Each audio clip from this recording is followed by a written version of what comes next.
Something just won't sit right. I'm nothing. Hey guys, welcome to my channel, All Things GarageBand. I'm Jeremy Haws.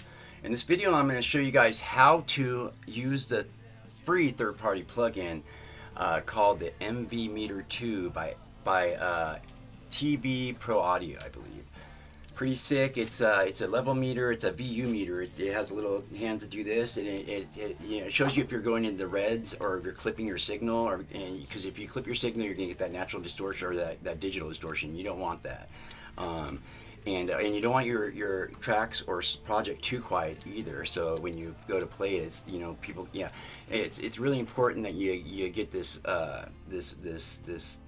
third-party plugin. Like I said, it's completely free, and I'm gonna show you how to use it. This is part 2 of a two-part series. The first one is my first video, is showing you guys where you can go locate this free third-party plugin, download it, and I'll show you how to install it, all that stuff. But this video I'll be showing you actually how to locate it in GarageBand and then use it there, how to use it.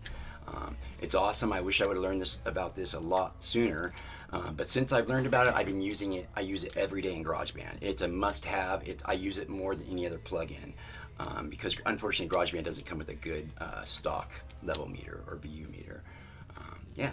Without further ado, let's get started. Yeah. All right, guys. You guys want to follow along? I'm going to go ahead and open up GarageBand here.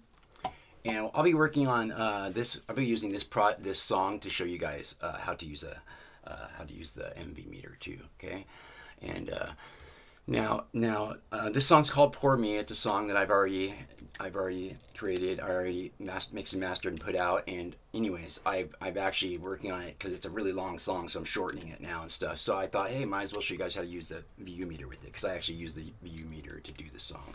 And so I'm going to go ahead and we're going to go. This is where you're going to go find it. So if you already downloaded it and installed it, it'll be in your GarageBand plugins now.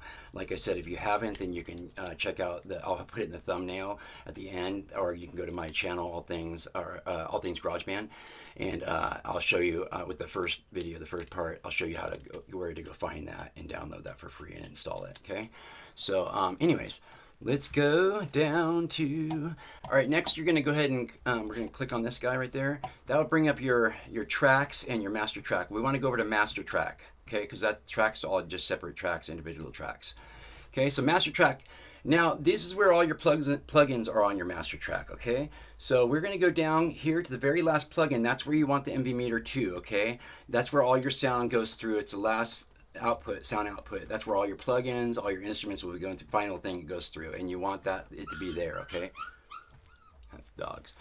All right, so I've already been using the mvMeter2, so obviously it's in the recents. But yours, if you haven't used it yet, it won't be there. You're going to go down to Audio Units and go to TBProAudio and go to mvMeter2 and click on that. There it is. Okay, we're going to go ahead and click on that there. Okay.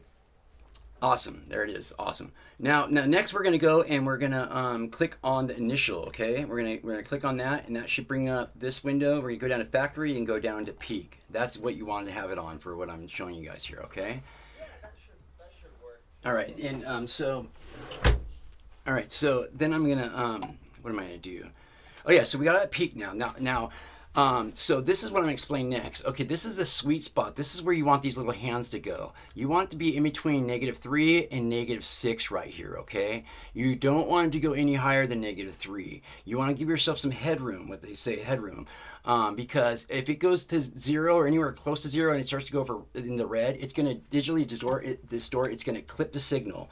And a good way to understand what I'm talking about, if you're using like a guitar or bass and you're going through an audio interface direct in, and or anything, and you're doing a dry signal for to use an amp sim with later, or to reamp later, you'll hear that dry signal, and you'll know what I mean by digital distort when it kind of goes bzz, bzz, and it sounds, that you do not want. That's digital distortion. That's clipping your signal. And so keep it from doing that. First off, your audio interface, you don't want that going in the red. So by your audio interface, you want to make sure that that's turned up to where it's not going in the red and it's got the green signal, okay? And then also you can use this. You can do a real quick take of your before you start recording your track. You can actually just do a sample, do just a quick take of it, and then go back and play it and make sure it's not, that track is not going in the digital 3 or past digital 3, okay, or -3. I'm sorry. And the other thing is, like, also you want to you don't want to, like I said, from your audio interface, you don't want to distort from there, okay? So you just make sure that it's not clipping down there, it's not going the red or even close to the red, okay? And then you want to make sure that everything, when it's going into your computer and through everything else, that it's not past -3 right here, okay? So there's two places you gotta watch for when you're using a drive signal with the guitar or bass, okay?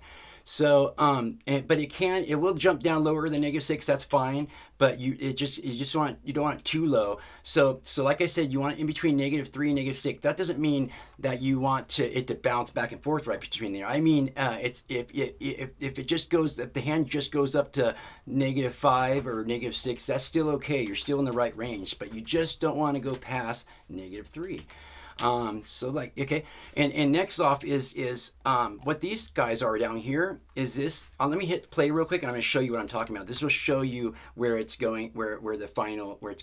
Let me just get there. Hit play real quick.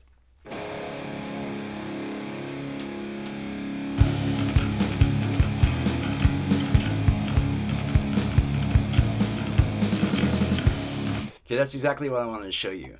Okay, so this, the current is what it's doing right then, where it's at right then. That's not what we're really after. What we're after is this part, you know. And what I can do is, this is the right ear, this is the left ear. I can just collapse this. What we're looking at is, it doesn't matter either ear. One of the ears, we don't want it to go past -3, and I went past its -2.9.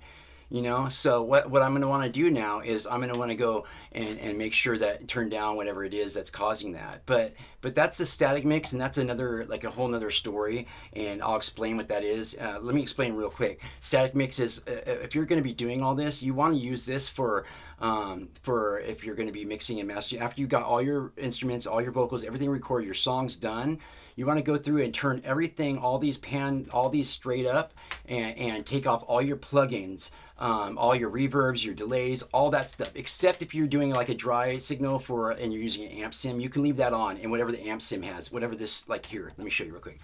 Classic Drive. This right here, all this stuff, you go ahead and leave all that on, okay? But if you added an extra delay on here, like down here, a reverb or an extra plugin, you want to take all that stuff off. Compressors take off, limiters take off, everything except for what naturally comes with that track, okay?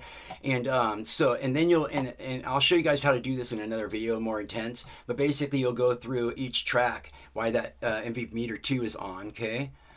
And you'll go through and and then you'll make sure that each track, and as you'll do one track and then you'll add in another track and then add another, and make sure that when you keep adding in, that none of them, and all together, individually and all together, they don't go past -3, okay? I'm getting a little more into than I need to about this, but one more thing, like I was saying, one more thing. This is very important. Okay, so like I said, you can also use this as to make sure that your track isn't, you're not recording a peaking track. I just showed you a second ago. I just want to reiterate this again. So you can actually lay down some tracks, or if you got drums through mics, whatever, you lay down your track and go ahead and then play it back and see if it's digital distorting, if it's going past -3 or anywhere close to 0. But that's the sweet spot, -3, -6. Okay, this thing is great. I love the mvMeter2. It's totally free. It's by TBProAudio, and like I said, there's a free link that you can go to and download that for free by them. Like I said, it doesn't cost anything, but you can, if you can, give them a donation, because they really have awesome plugins there. And like I said, I have another video. I don't know if I told you, but I have another video. I think I did. The video, it's part 1 of this 2-part series. I'll show you where to go get that and how to download it and install it in your computer. Okay, so it's pretty sick. Hope this was helpful, guys. See you guys.